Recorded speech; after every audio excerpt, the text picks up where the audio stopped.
आज है 3 मार्च 2023, दिन शुक्रवार। Welcome back to clean news UP. चलिए देखते हैं उत्तर प्रदेश की 25 फटाफट बड़ी खबरों को।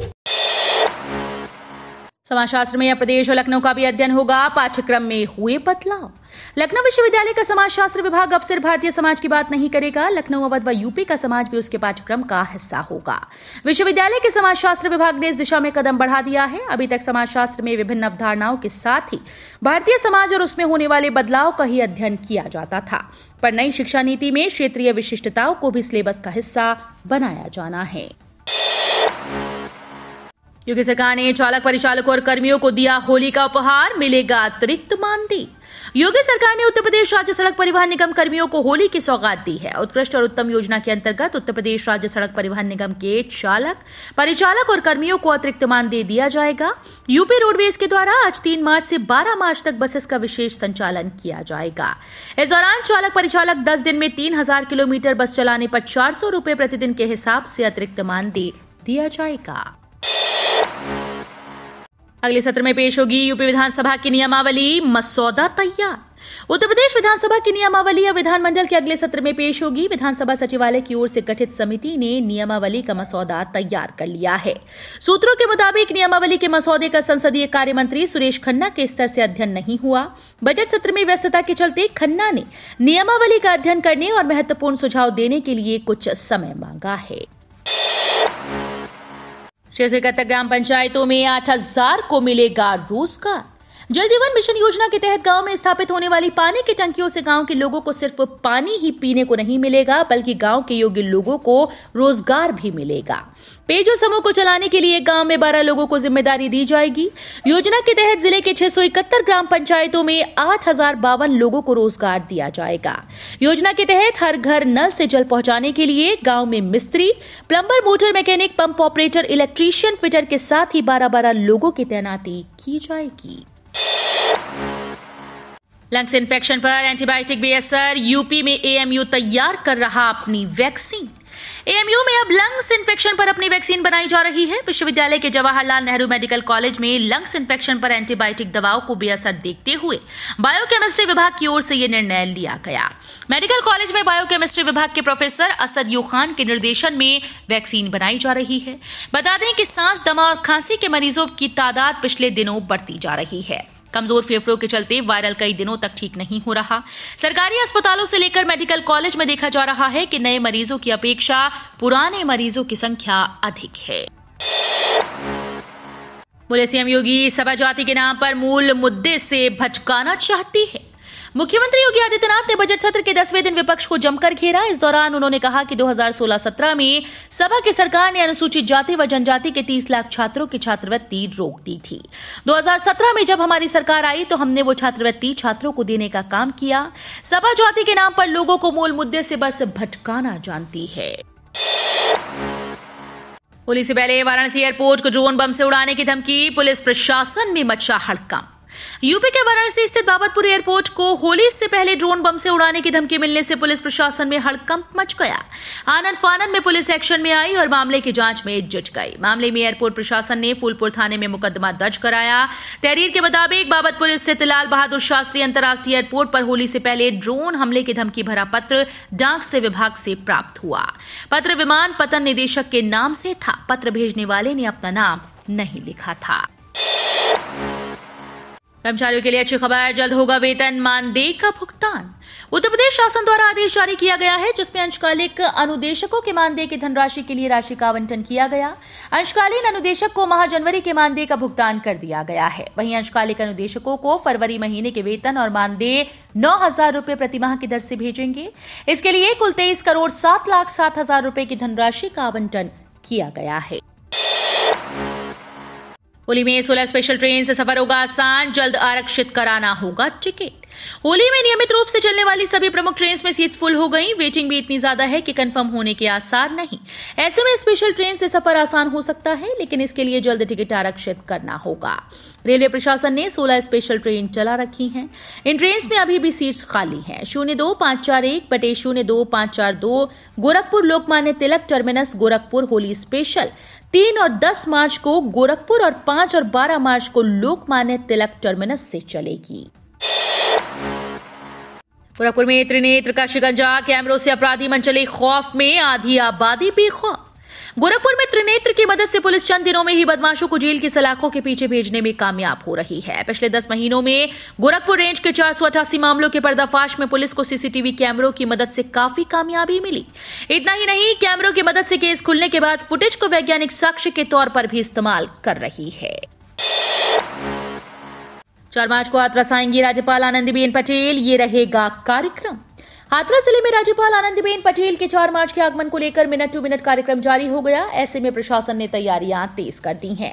वहीं सुरक्षा को लेकर भी खाका खींचना शुरू कर दिया। डीएम अर्चना वर्मा ने कार्यक्रम स्थल के साथ भ्रमण स्थलों पर अधिकारियों की तैनाती कर दी। राज्यपाल कई स्थलों पर भ्रमण करेंगी। राज्यपाल के मिनट टू मिनट कार्यक्रम आने के बाद प्रशासन की ओर भ्रमण स्थल व अन्य तैयारियों को तेज कर दिया गया है। गर्मी शुरू होते ही बड़े वातानुकूलित बसों में यात्री, लेना पड़ रहा एसी की जगह साधारण बस का सहारा। गर्मी शुरू होते ही वातानुकूलित बसों में यात्री बढ़ गए, लेकिन अलीगढ़ से विभिन्न मार्गों पर सफर करने वाले यात्रियों को पर्याप्त वातानुकूलित बसें उपलब्ध नहीं हो पा रही। रोडवेज प्रशासन ने शासन से वातानुकूलित बसों की मांग की, जिसके सापेक्ष मात्र 14 साधारण बसें मिली हैं। वातानुकूलित बसें उपलब्ध न होने से यात्रियों को मजबूरी में साधारण बस सेवा का सहारा लेना पड़ता है। इस संबंध में रोडवेज के अलीगढ़ परिक्षेत्र के क्षेत्रीय प्रबंधक सत्येंद्र वर्मा ने बताया कि गर्मी को देखते हुए शासन से वातानुकूलित बसों की मांग की गई है। बीएचयू में मनुस्मृति रिसर्च प्रोजेक्ट पर बवाल। बीएचयू में शोध को लेकर एक नया विवाद खड़ा हो गया। धर्मशास्त्र मीमांसा विभाग ने मनुस्मृति की भारतीय समाज पर प्रयोज्यता विषय पर शोध के लिए फेलोशिप का विज्ञापन दिया था, जिसके बाद से अनुसूचित जाति के छात्र इस शोध का विरोध कर रहे हैं। छात्रों का कहना है कि देश मनुस्मृति से नहीं बल्कि संविधान से चलता है। मनुस्मृति वर्ण और ऊंच नीच की बात करती है। संविधान सभी को शिक्षा और समानता का अधिकार देता है। यूपी में बनी हेलमेट पहने बिना स्टार्ट न होने वाली बाइक उतारते ही बंद। पिता के सड़क हादसे में घायल होने के बाद 11वीं के छात्र ने दूसरों की जिंदगी बचाने के लिए अनूठा हेलमेट तैयार कर डाला। सेंसर युक्त इस हेलमेट को पहने बिना बाइक स्टार्ट नहीं होगी और इसे उतारते ही फौरन वाहन बंद हो जाएगा। सोनभद्र जिले के मधुपुर निवासी 11वीं जीव विज्ञान के छात्र इंद्रेश कुमार ने परिवहन आयुक्त मुख्यालय पर अपने सेंसर आधारित हेलमेट का प्रदर्शन किया। राम को कोसने वालों को जनता ने सही जगह पहुंचा दिया। सीएम योगी का सपा पर हमला।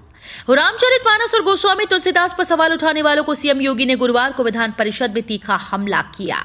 बिना किसी का नाम लिए सपा नेताओं पर निशाना साधा। सीएम योगी ने कहा कि यूपी में जिन लोगों ने राम को कोसा था, जनता ने उन्हें कहां पहुंचा दिया। जो कहते थे अयोध्या में परिंदा भी पर नहीं मार सकता, वहां भगवान राम का भव्य मंदिर बनने जा रहा है। 2024 में जब भगवान राम अपने भव्य मंदिर में विराजमान होंगे, तब पूरा भारत, पूरा विश्व हमारी सांस्कृतिक विरासत पर गर्व की अनुभूति करेगा।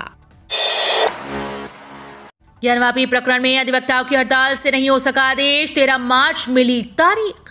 ज्ञानवापी प्रकरण के सभी मामलों की एक साथ सुनवाई करने संबंधी याचिका पर सुनवाई अधिवक्ताओं की हड़ताल की वजह से आदेश नहीं हो पाया। श्रृंगार गौरीवाद की 4 महिलाओं की तरफ से दी गई अर्जी पर वकीलों की हड़ताल के कारण आदेश नहीं हो सका। इस मामले में जिला जज डॉक्टर अजय कृष्ण विश्वेश की अदालत 13 मार्च को आदेश करेगी। ईपीएफओ ने हायर पेंशन के लिए दिया 2 महीने का मौका। हाल ही में कर्मचारी भविष्य निधि संगठन ने कर्मचारियों को अधिक पेंशन लेने का विकल्प देने के लिए कुछ दिशा निर्देश जारी किए हैं। ईपीएफओ के मुताबिक हायर पेंशन चाहने वाले ग्राहक अगले 2 महीने यानी 3 मई 2023 तक विकल्प का चयन करने के लिए आवेदन कर सकते हैं। आपको बता दें कि सुप्रीम कोर्ट ने हायर पेंशन को लेकर नवंबर 2022 में एक आदेश जारी किया था। इसी के बाद ईपीएफओ ने हायर पेंशन से जुड़े दिशा निर्देशों का सर्कुलर जारी किया है। इग्नू जनवरी सेशन एडमिशन री रजिस्ट्रेशन की लास्ट डेट बढ़ी। Indira Gandhi national open university ने जनवरी 2023 सेशन के एडमिशन के लिए आवेदन लास्ट डेट में छूट दी है।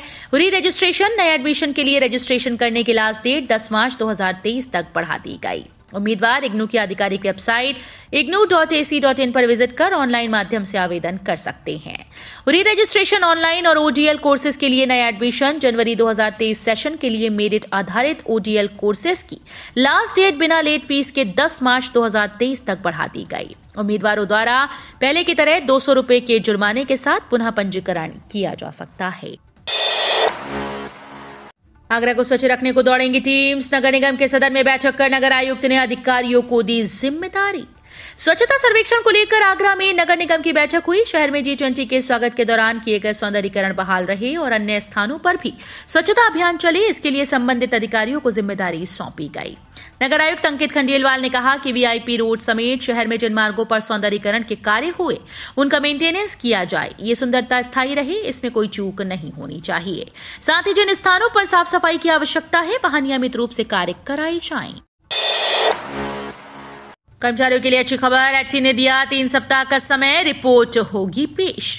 कर्मचारियों को हाईकोर्ट ने बड़ी राहत दी है। 3 सप्ताह में रिपोर्ट पेश करने के निर्देश देते हुए हाईकोर्ट ने शासन को निर्देश दिया, या तो कर्मचारियों के लिए कंट्रीब्यूटरी प्रोविडेंट फंड लागू किया जाए या फिर उनके रिटायरमेंट आयु को 58 से बढ़ाकर 60 वर्ष किया जाए। हाईकोर्ट ने राज्य शासन को फटकार लगाते हुए कहा कि मौजूदा नियम के तहत जो व्यवस्था की गई उससे कर्मचारियों का भला नहीं हो सकता। PM आवास योजना में घोटाला, एटा की ग्राम पंचायत वसुंधरा में भी दिया गया पात्रों को लाभ। एटा के विकासखंड अवागढ़ की ग्राम पंचायत वसुंधरा में भी PM आवास योजना के तहत अपात्रों को आवास देने का खेल किया गया।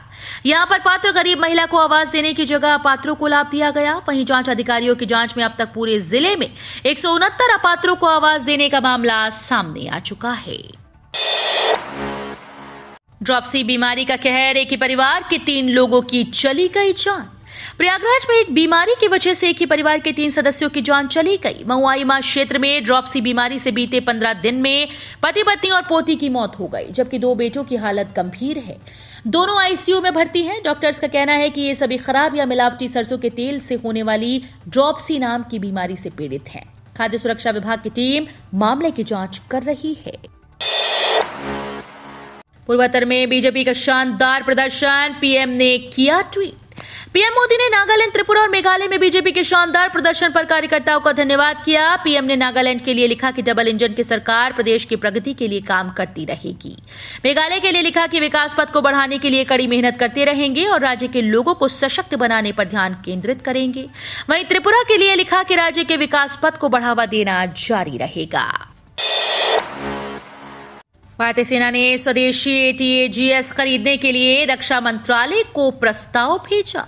भारतीय सेना ने चीन और पाकिस्तान के साथ लगी सीमाओं पर आतंकी घुसपैठ को देखते हुए भारतीय सेना इन दोनों देशों की सीमाओं पर अपनी आर्टिलरी यानी तोपखाने की क्षमताओं को बढ़ाने की योजना पर काम कर रही है।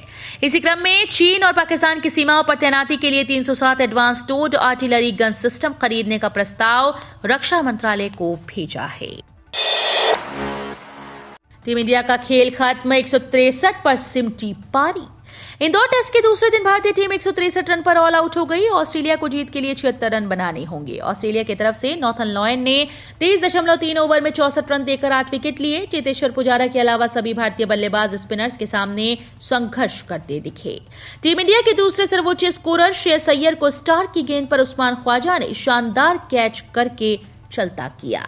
तो ये थी आज की 25 फटाफट बड़ी खबरें। अगर आपको न्यूज पसंद आई हो तो वीडियो को लाइक और शेयर जरूर करें। धन्यवाद।